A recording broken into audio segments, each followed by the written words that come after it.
Did you know that 20% of the UK's energy is used for heating our homes? Many of you will have experienced what it's like to live in a cold house. We turn up the thermostat, but then we end up with expensive energy bills. And we also all understand the need to reduce energy and carbon consumption to mitigate climate change.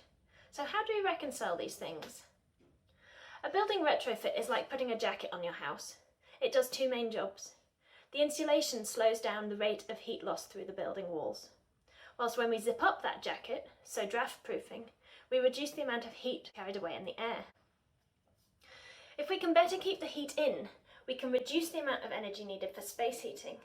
And this energy is called the operating energy. And that's the 20% I mentioned at the beginning. So is that it? Problem solved? Not quite. That jacket costs us in energy and carbon terms for the raw materials, the manufacture, the transport, and the installation. And this we call the embodied energy. Over the lifetime of a building, the operating energy, remember that's the electricity we draw from the plug sockets, and the embodied energy, that's the energy we use to make stuff, can be combined to make the life cycle energy. This is similar to a carbon footprint. Now, you might have never given much thought to life cycle energy before, but in some cases, as illustrated in my graph, it's possible that the embodied energy we spend on a retrofit could actually cost us more than the savings we make in operating energy.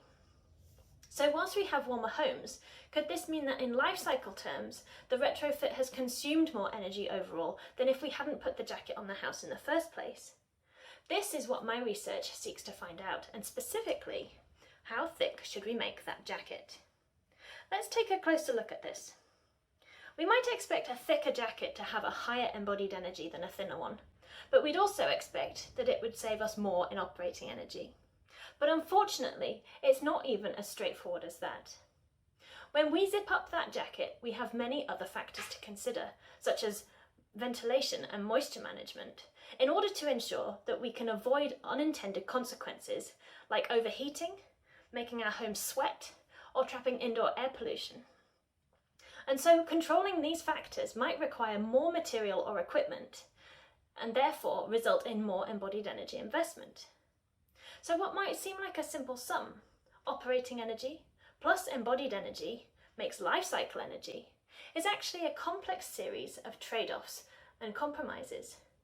My research takes into account all of these factors, and through it, I'm developing guidance for retrofit designers to ensure that their designs reduce energy use over the whole life cycle and not just during operation.